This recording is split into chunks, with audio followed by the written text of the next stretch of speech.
edition number 88. 88 shows since we started during the pandemic of 2020, and now one of my good friends I've got to know the last few years. We kind of missed him last year.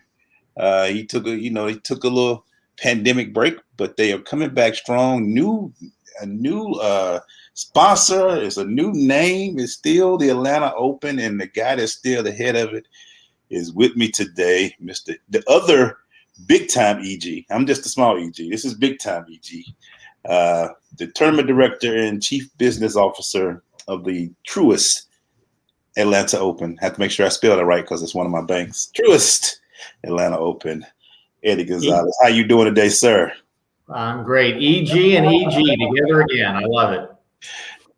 Talk about it. We'll talk about how you came through the ashes as a Phoenix, but what was last year like for you during the pandemic and having to make that difficult decision to not have the Truist Open last year? I mean, the Atlanta Open. Yeah.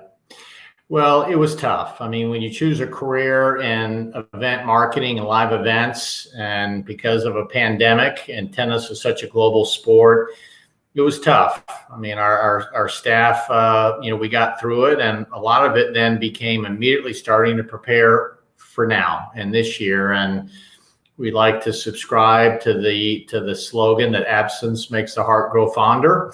So having that year to really make sure that we're ready, and this will be the first year of our Truist Atlanta Open presented by Fiserv, where in 2019 it was the BB&T Atlanta Open presented by First Data. And we'll start with Truist, and that was the merger of SunTrust and BB&T, those two big financial institutions together, and Atlanta is their number one market. So we're excited that we get to be a huge part of the education of the Truist brand, which is really committed to making a difference in the communities that they serve, and Atlanta being such a major community. And then Fiserv, which was a merger with Fiserv and First Data, and with the Hawks playing the Bucks right now in the NBA playoffs, they're playing in the Fiserv Forum in Milwaukee, which is actually where Fiserv's headquarters are. But Atlanta is also a major market for them, and they want to let people know that they're still committed to the Atlanta community as well. So we get to really make sure that our event is back, and working with the city and the state. Our number one priority is a safe, healthy, and fun event. And thank goodness we're the end of July. Restrictions continue to get eased. It's not in the rearview mirror yet, COVID-19, but as a society, we've really attacked it. That's been an opponent that was tough for all of us, but I think we're finally seeing the community coming together and beating it. And now we get a chance to come together as a committee and celebrate at Atlantic Station the end of July. And I like the way you say attack it. And we'll talk about Fiserv, because I was watching the game last night. I was like, a couple of days ago, I was like, I think that's who's doing the Truist Atlanta Open. I was like, yeah, by Fiserv. So it was interesting to see that. But let me ask you this. You talked about attacking a situation. As a leader, because I've known you as one of the, over the last few years in your leadership role, what were some of the things that you had to put in place as a leader to make sure that 2021, even though 2020 was one way, that you focused on making sure that you were able to stay on course and to get ready for this year, to make sure that your people were taken care of and everybody was looking good, and just let everybody know we're going to have tennis in 2021. As a leader, what steps did you put in place to make sure you were able to do that? Well, I learned early on that you control what you can control. And yes, there's certain players, if they win, it's going to be better because they're going to sell more tickets. And yes, I want 80 degrees and sunny and no humidity for 9 straight days. But Atlanta, the end of July, I can't control the weather. I can't control who wins and loses on the court. And we certainly can't control the coronavirus and the pandemic.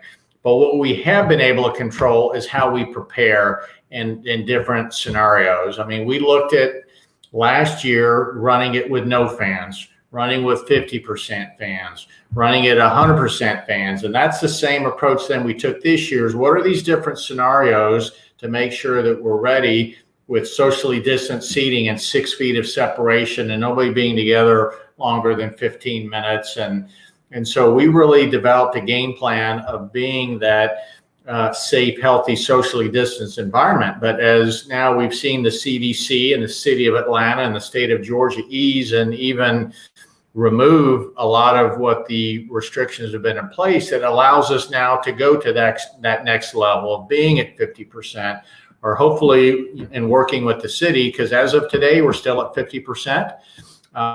Because of our permitting process and approvals, we think that we'll get to 100%. And so it's just really controlling what you can control and just trying to make sure that when certain scenarios evolved and changed, that we were ready, trying to be as proactive as we could instead of reactive. You listen to the EGlaze Chronicles right now with my guest, Eddie Gonzalez of the Truist Atlanta Open. Give us the dates again, Eddie. When is this year? When will we having the Truist Atlanta Open this year? So we're back at Atlantic Station, July 24th through August 1st. And so that'll be 9 days of what we say, a party and a tennis breaks out. Well, let me ask you this. In 2019, I was able to attend, and the setup was magnificent. You had the grand, I call it the grand stage over there. You had the places. Are we looking at some of the same? You change it up on me every year, it seems like. So what type of designs and what are we looking at in that area over there this year for the tennis courts and all that good stuff? Well, that is something that one of the things that I'm most proud of is how we turn that parking lot into a world-class tennis tournament that puts our city and state on the global map in over 100 countries around the world. Because tennis being a global sport, our international TV distribution has us in over 100 countries, and turning that 6-acre parcel into that global tennis tournament. And when you are temporary, you have the ability to make changes every year. And we love it when we keep you on your toes. And when you're sitting there in the stadium, people don't realize it's temporary. From the VIP hospitality to the seats to the restrooms, I mean, the light poles, everything comes in as temporary. And this year, a couple of exciting changes that we've done is we've actually moved the stadium closer to the interstate. Where in 2019, our stadium is actually in between our grandstand court and our family zone court. So the grandstand court that was closest to the interstate, we felt like moving the stadium closest to the interstate gives us that 600,000 cars a day that drive by on that 75-85 corridor. I mean, that's just a 30-day billboard for us, just as when Cirque du Soleil comes in or when that Foo Fighters concert in the Super Bowl a couple of years ago, you can't help but notice it. And hopefully that prompts somebody to want to come see the event. So that's number one. And then number two, we've added more seats. When we made that move to 2019 over there to Pinnacle Lot within Atlantic Station, it was a great intimate event, and still our worst seat is only 15 rows from the court. But we took one side of the stadium and we added about 900 seats because supply and demand. So we've kind of reconfigured some of our VIP areas and some of our suite areas. So we've continued to make the VIP and that premium inventory premium. But yet we've been able to add seats so that somebody who wants to spend $10 to come to the qualifying or $29 early on in the tournament, we've got a price point for everybody. I always say summers in Atlanta, Eddie, is always great for me as a sports fan because of the Atlanta Open. And also, we got the Tour Championship in golf. We got all these, the Hawks are blazing right now. We got things going on, the soccer. But what has it meant for you that Atlanta has embraced this event?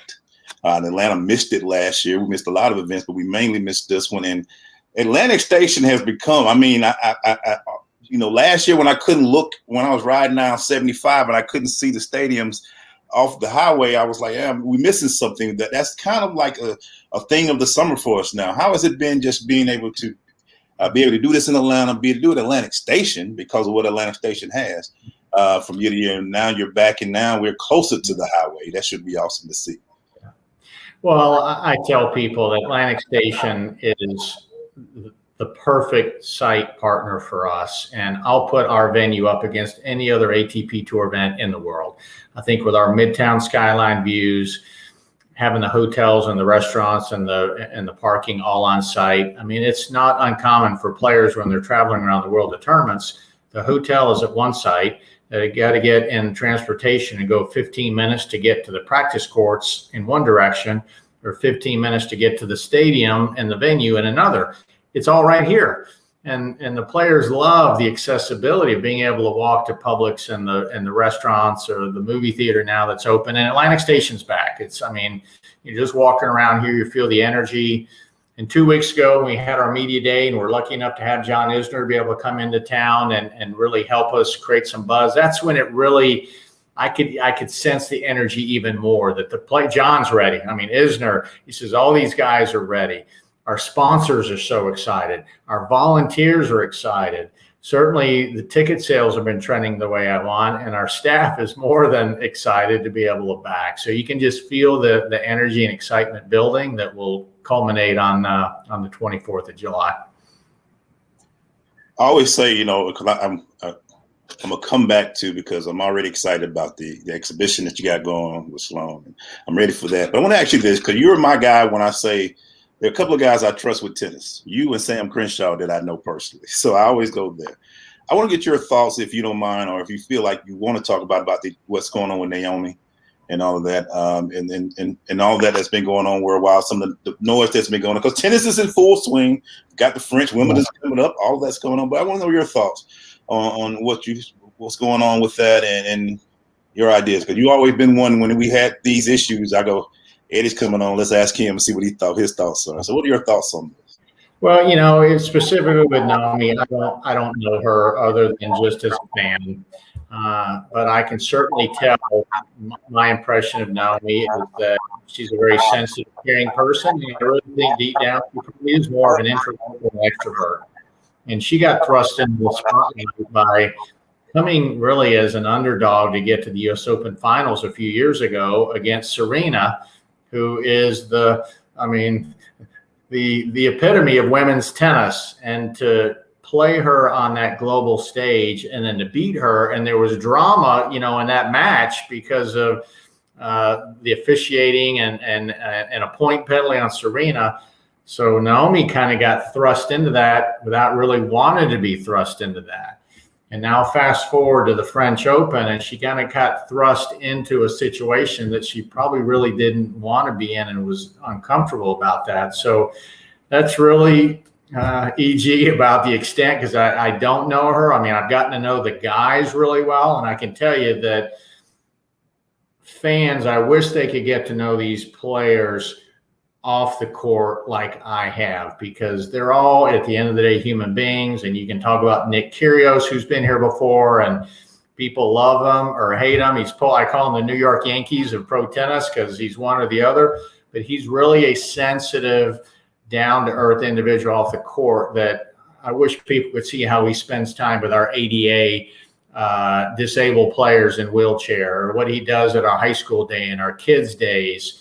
That really means a lot to him to be able to inspire our youth, that you just don't see if you only judge a guy when you see him in between the lines and how he does. But I do want to go back to what you said about Sloane Stephens, and we're excited that a couple things that were also very unique is that we're the only men's tournament in the world that kicks off with a women's exhibition. And we do that because of our commitment to diversity and inclusion and female empowerment that has actually become front and center for a number of reasons over the last 12 to 18 to 24 months. But we also have always wanted to position ourselves as being that mini U.S. Open, because what makes the U.S. Open so special are those Midtown skyline views and the restaurants and the shops and the people watching, and of course, world-class tennis. We don't have the space to do a combined men's and women's. So the best thing is choose two top-tier female players. And this year, having Sloane Stephens, a former U.S. Open champion, play against Kim Clijsters, a three-time major, former U.S. Open champion, mother of three, play to kick off our event on Sunday night. That normally, again, Sunday night's a slow night normally around the world. We're sold out. So we hit we hit our first weekend just full guns a blazing, and then our main draw starts on on Monday. And so we're really excited to really expand that.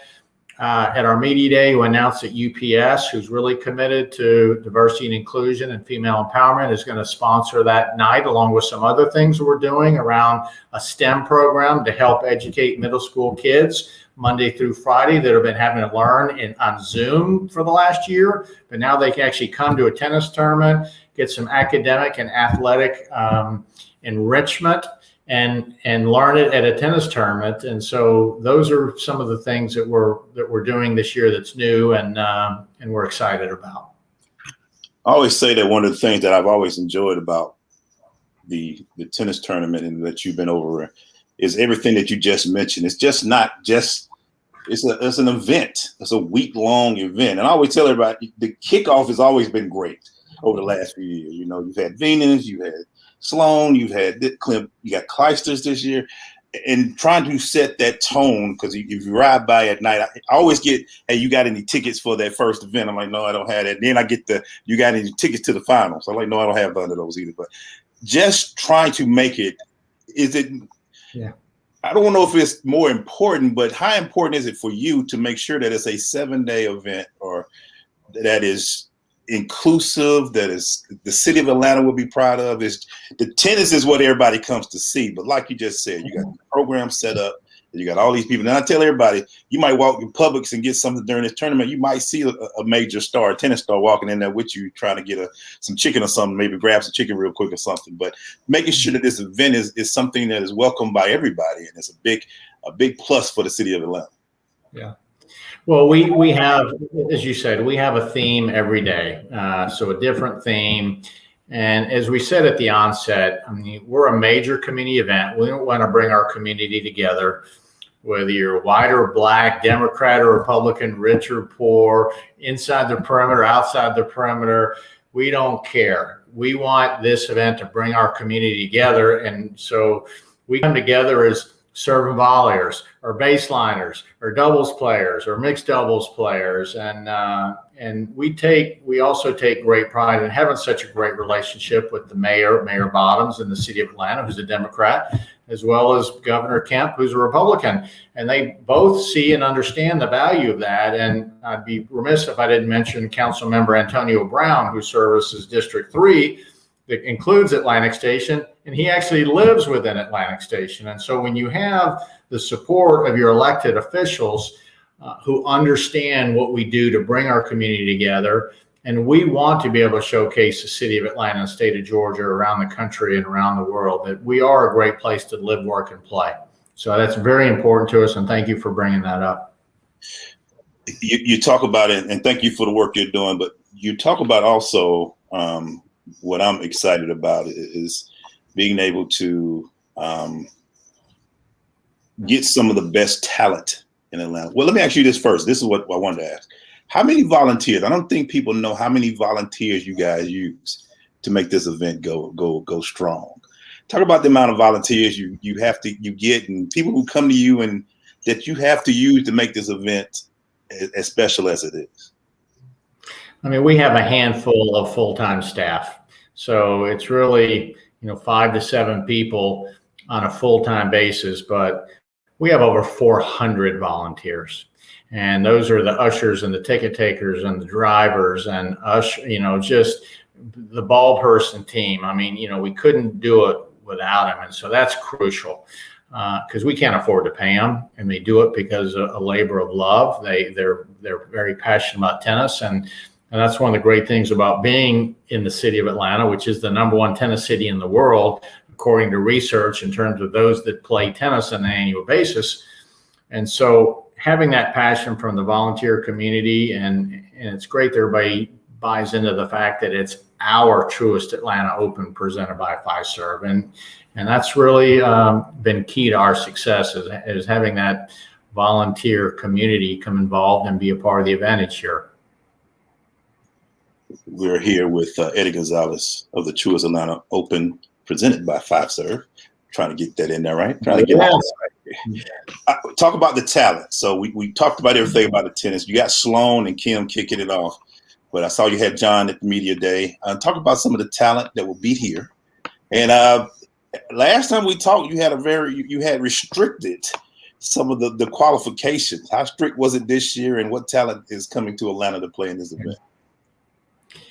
Well, just just to be an infomercial for a minute, AtlantaOpenTennis.com is where your audience can go to get tickets. Since we're still at 50% as of today, I would encourage your audience not to wait. And we've kept our prices, intact. But we've developed such a great relationship with the players. We're very player friendly. Players love our event, starting with John, who's won the tournament 5 times. Of course, University of Georgia All-American. We also announced 2 up-and-coming Americans who have played it in the past. Taylor Fritz, who was our finalist in 2019, and Riley Opelka. Riley Opelka is the only guy on tour that John actually looks up to when he plays, because John is 6'10" and Riley's 6'11". We're going to officially unveil the rest of our player field tomorrow morning, so I can't let the cat out of the bag on that, other than to tell you that the tennis community here in Atlanta is going to love our player field this year. So it's going to be very strong starting on the first Monday, with a nice balance of young up-and-coming Americans as well as non-Americans, as well as then some very well-known veterans, both Americans and non-Americans. So having that balance is going to give a lot of choices for people when they want to come see players. So I'm a day early, but I will be checking out to make sure to see this list, and I will make sure we post it once it comes out as well. John, Eddie, I said, John, think about the 6'10" versus 6'11", which was one of the tallest events I've ever seen on tennis, because I was there when they both stood in the middle, in the middle of the court together. I'm like, this is ridiculously tall for a tennis match. But you created something here, and you've done a lot to make sure this event goes well. I know you're not one for reminiscing because you got something coming up now, but you have to stand proud about what you've been able to do and what you've been able to put out there. And how does this, as far as affect you personally, what does it mean to be able to throw this event, see it as successful, go through what you went through last year, and now you're back to building stadiums again? And trust me, guys, these stadiums are pretty strong. You would think they stay there the whole year, but it's really all that. But for you personally, what you've been able to create, be a part of, and be for the past few years now. Talk to me about what it's meant for you. And do you kind of look back? I know you don't have time to look back now, but do you kind of like just appreciate everything that's been happening with this tournament? Well, like we said earlier, when you take a parking lot and you can turn it into a world-class tennis tournament, and you can make changes to it every year, because if we were to build a stadium or a venue, we would be stuck with that venue. And in some ways, my life would be a lot easier. But in other ways, then you got what you got. And so it is pretty cool that every year we can learn from one year to the next and make that change. But I take a lot of professional satisfaction when a non-tennis player comes to the tournament who's never been there before, and they says what a great time they had. And they couldn't even tell you the name of the 2 players. And that's when we feel like we've done a great job, because our motto and our mantra is we want to run a tournament the way we want to be treated. So we want to treat people the way that we would want to be treated. And when a non-tennis player says what a great time they had, whether it's because there's some fun music on the music stage, or our partnership with the Giving Kitchen that allows us to bring some of the top of Atlanta restaurants and chefs to be a part of the event, and just the whole ambiance and atmosphere is something that like I said, brings joy to me. And that's awesome, EG. I just want to like I said, I appreciate you coming on, but I want to go ahead and do some more infomercial right now. So let us know what you can to line up and tell them where to go. I know you've already told them once, but where they can go, the social media sites, get the tickets. When will you know about the 100%? When would you know about the capacity and all of that? We're hoping to get our final approvals from the city on the permit application that we've already submitted this week. And then once we do, then we can go back to the city and ask about some of the ease of restrictions in terms of total number of attendees that have now been put forward after we submitted our permit process. And so I'd like to say in the next 2 weeks to find out if we can be at 100%. And again, 100% for us is 3,500 people. I mean, that's still such a manageable number. And we're being on 6 acres there at full capacity. There's still room for everybody to be 30 feet apart from each other. So, and we're still going to have ample hand sanitizer stations. We're really encouraging the cashless food and beverage transactions, even though really those, now those protocols have been eased. But AtlantaOpenTennis.com. That is our website. That's where we've got all the information. That's where we're going to be able to announce our player field tomorrow, along with our social media. So again, your audience tuning in that wants to buy tickets, and again, the worst seat for us is 15 rows from the court. Starts at $10 and goes up from there based on the session and how close you want to be to the action. There it is, everybody. Atlanta Open Tennis. I can tell you, 2 years ago, I brought my organization there, and they had a great time. There was events for the younger ones. You still having all that. You had a lot that we almost missed a tennis match because we're having so much just fun outside of it. But just to be including and just to be able to do that, guys, I tell you, it's one of the best events that we have in this city. AtlantaOpenTennis.com. Make sure you go to it. Ran by this guy who's been doing it for a while now, and I swear every time he does it, I didn't know there was that much land over there in that corner over there, but there's 6 acres over there, and he's able to do so much with it. So thank you, Eddie. Appreciate you coming on, sir. Anything else you would like to lead the people with, or are we just going to AtlantaOpenTennis.com? That's perfect. EG, thanks for having me. Look forward to seeing you in a couple of weeks. And glad we could reconnect at an event, which is great news. Yeah, I was feeling kind of some way because we didn't reconnect much last year. I was like, I got to get back on there so we can do this. So everybody, make sure you go AtlantaTennisOpen.com. I mean, tickets already sold out. We needed them to open up for the 24th because I know Sloan versus Kim is already going to sell out. So we want to get that 100% for that. So let's get it together. And I can't wait to see it. For the EGlaze Chronicles on OTV Media, my man Eddie Gonzalez, the big time EG. We'll talk to you guys later. Y'all have a great day.